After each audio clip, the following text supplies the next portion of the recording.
Before I get into the message, I just felt like that God would have me give you my personal testimony of how He's taken care of me all of my life. Now, this starts, folks, back, and some of the things I'll tell you, you may not believe, but they're all true. God took care of me in lots of situations long before I was ever saved. He was watching over me. I'm convinced of that. Back when I was a little bitty tyke, and I don't remember this particular thing, but my mother has told me about it many times. When I was about 2 years old, she said I was playing in the yard one afternoon, and she went to get me for supper.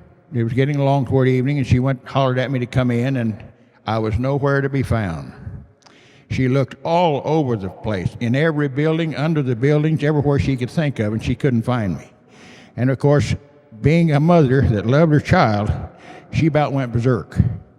Dad came home, came into the house, and she told him, and they got neighbors in there helping hunt for me.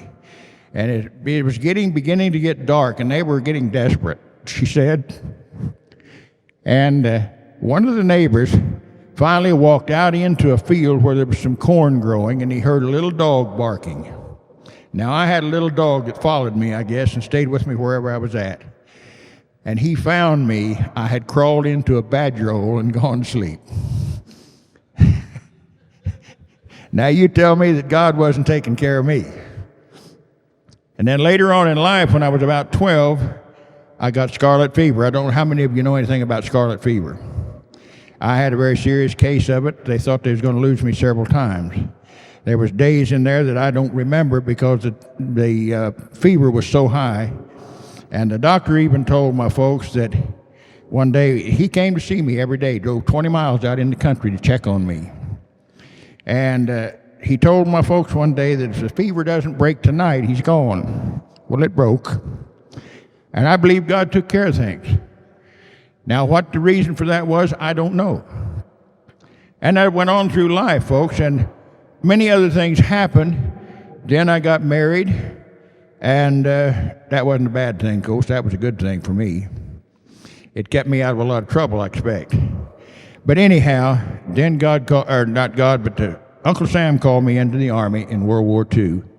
And now, remember, all this, I was not saved yet at this time. I went to the Army, spent 2 years overseas in battle zones all over the place. I'll tell you an incident or two that happened. But I was in several situations over there when I should never have gotten out of, but God took care of me. And I came home in one piece. I wasn't even hurt. But one time I was up on a telephone pole. I was a lineman over there, Signal Corps, putting in telephone lines and other things in the Signal Corps. But we were putting in a new line, and somebody yelled aircraft. And I looked up, and this plane was coming down the line, and he wasn't just flying over us, he was shooting at us. I left that pole. I went down 40 feet in 3 steps in a high run for the brush with bullets kicking up dirt all around me and didn't get a scratch. Now, you tell me God wasn't there. He was. I didn't know it at the time. I thought I was just lucky. And this was not the only time. There's other times this happened. I'm not going to go into all of them. But I came home in one piece, well and sound, nothing else wrong with me other than just being an ornery rat. And when I was 25 years old, we were living in Medicine Lodge, Kansas, and I came home one morning. I was working nights. I came home one morning about 4 in the morning, and every light in the house was on. And I thought, man, somebody is sick. That was my first thought. One of the boys is sick. We had the 3 boys then. And anyhow, I went in the house and asked my wife what was the matter, and she said nothing. And I said, what are you doing up at this time of morning then? Well, she said, I had to wait up and tell you what happened last night. And I looked at her, and I thought, now, what's going to come off now? And I said, all right, what happened? She said, I got saved, and so did Edward. I said, great, let's go to bed. I'm tired. I had no idea what she was talking about. We got in bed, and she said, I've asked the preacher to come back in the morning and talk to you. Is that all right? And I said, well, I guess so. Let's go to sleep. I'm tired. Well, he came the next morning about 10. I hadn't got up yet, and I was going to run him off. But he began to show me some scriptures, and it didn't work that way. Before I knew it, I was on my knees asking God to come into my heart and save me. That was back in 1951 in the month of August. And folks, I have never doubted my salvation since then.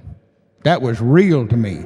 My life changed completely, although I was not a rascal. I didn't go out and drink and carry on and stuff like that. I worked hard, taking care of my family, but my life did a complete turnaround. I got up off my knees. I had never been in church in my life, but I wanted to go to church.